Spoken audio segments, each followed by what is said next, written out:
Start करते हैं genetic code को।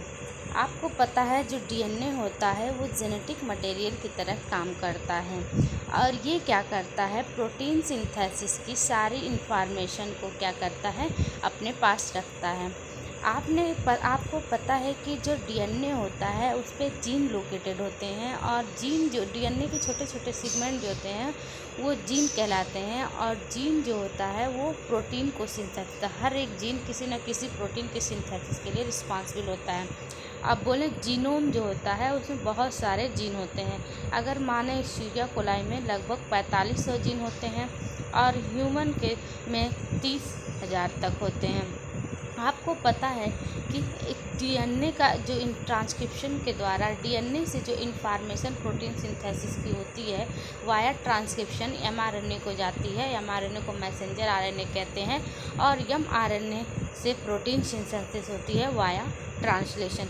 तो ये जेनेटिक कोड होते हैं, वो इन्फॉर्मेशन को क्या करते हैं, अपने पास रखते हैं कि कौन सी कोड होंगे जो कि प्रोटीन की सिंथेसिस कराएंगे। आपको पता है डीएनए से एमआरएनए बनना, ट्रांसक्रिप्शन, एमआरएनए से प्रोटीन बनना, ट्रांसलेशन, इसी को central dogma of molecular biology, इसको हमने क्लास 11 में बहुत बार एक्सप्लेन किया। अब देखिए एमआरएनए में है जैसे कि इसमें बहुत सारे न्यूक्लियोटाइड सीक्वेंस हैं और ये क्या कर रहे हैं, 3-3 के पेयर में क्या रहे हैं, किसी न किसी अमीनो एसिड को, तो ये जो कोड कर रहे हैं तो ये जेनेटिक कोड है, किसी न किसी अमीनो एसिड को कोड कर, जैसे AGC amino acid first, UAG amino acid second, AUC amino acid second. आपकी एनसीईआरटी के अकॉर्डिंग भी ये डायग्राम है।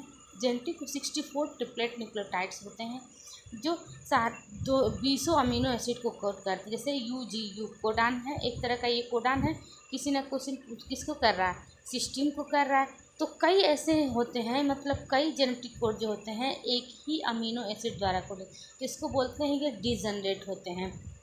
ठीक है, जैसे कि प्रोलिन CCU को CCC को CCA और CCG को भी कोड जो करता है वो प्रोलिन है अमीनो एसिड। उसके बाद कहते हैं यहाँ पे CCU प्रोलिन को कर रहा है, तो ये जो होता है हमेशा जो होता है प्रोलिन को पहचाने। AUG मेथिओनिन को कर रहा है तो ये हमेशा मेथिओनिन को पहचानेगा, ये किसी और का नहीं पहचानेगा। तो इसको कहते हैं नॉन एम्बिगुअस नेचर।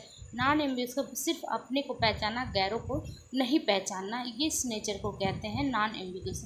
और नॉन ओवरलैपिंग जेनेटिक कोड की ये सारी विशेषताएं हैं, जैसे कि नॉन एम्बिगुअस, नॉन ओवरलैपिंग, ठीक है, ट्रिपलेट, ये सारी जो ये इसकी कैरेक्टर, जैसे AUG, GGU, CCA, CCTA, एक ऐसा नहीं है कि GGA हो जाएगा। और ये कामालेस होता है, कभी भी इसके बीच लिखते वक्त कामा नहीं लगाया जाता है। कुछ स्टार्ट कोडान होते हैं और कुछ स्टॉप, जैसे AUG जो होता है स्टार्ट कोडान होता है और UGA जो होता है स्टॉप कोडान, और UAG, UAA, UGA 3 ऐसे कोडान हैं जो स्टॉप कोडान की तरह काम करते हैं। AUG का जो होता है डुअल फंक्शन, एक तो ये स्टार्ट कोडान है और दूसरी क्या है, ये क्या करता है, मेथिओनिन को कोड भी करता है। और जेनेटिक कोड यूनिवर्सली जो होता है, यूनिवर्सल होता है, सबके पास होता है। और वेरिएशन जो होता है इसकी कुछ एग्जांपल हैं जेनेटिक कोड में जो वेरिएशंस के, जैसे अब कहते हैं वोबल जो होते हैं डायग्राम में, यहाँ पे देखिए कि UCAG, बाकी CC लगा दिए थे, प्रोलिन को क्या कर रहा है, इनकोड कर रहा है। बाकी इन्फॉर्मेशन आपको नोट्स में मिल जाएंगे।